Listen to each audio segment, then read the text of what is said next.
Apparently, in taking the decision to proscribe IPOB and declare it a terrorist group, neither the Southeast governors who fired the first salvo, nor the federal government had recourse to Section 42 of the Nigerian Constitution, which is a fundamental right, a section guaranteeing the fundamental right of every Nigerian against discrimination based on ethnicity. I'm saying this because later in time, this matter went to court, and the High Court of Enugu State, in a landmark ruling, pronounced the executive action or administrative action leading to that prescription as violative of Section 42 of the Constitution, based on some ethnic considerations against the Igbo.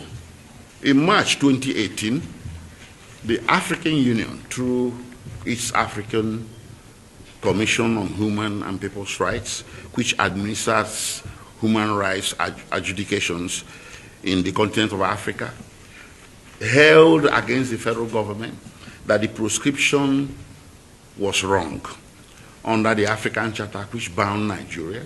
Nigeria ratified the African Charter in 1983, and from that date it is bound by it.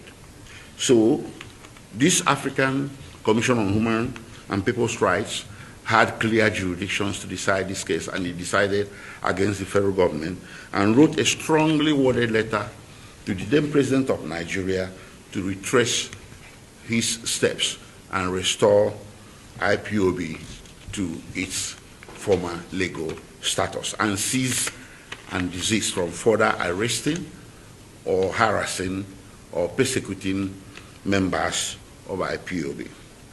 Yet, from the date of issuance of that decision to when the former president left office, nothing was done. Rather, the opposite was done.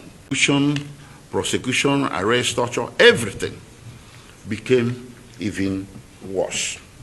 It is pertinent to mention at this juncture, perhaps as a necessary digression, that had the former president of Nigeria implemented that directive issuing from the African Union, a lot of people who died, numbering in the hundreds, some say in the thousands, and in fact, including Nnamdi Kanu's infamous extraordinary rendition from Kenya in 2021, wouldn't have happened.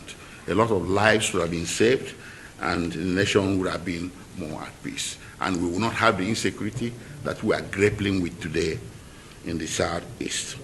And further to the decision of the African Commission on Human and People's Rights, the United Nations, through its special rapporteurs, transmitted a decision in 2020, May, precisely 2020, no, in October 2020, condemning the proscription, IPOB, and the terrorist tag placed on it. The quotations of what they said are contained in our press release, and they are verbose. But the summary of what they are saying is that the action of the federal government was driven by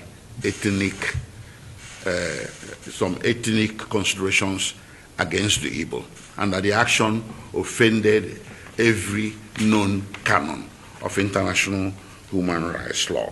Consequently, this organ, which is a very important organ of the United Nations, directed the federal government to do the opposite by deproscribing IPOB. Here we are with the dramatis personae, this most single factor in this whole saga is Nnamdi Kanu, who remains in detention to this day under questionable circumstances.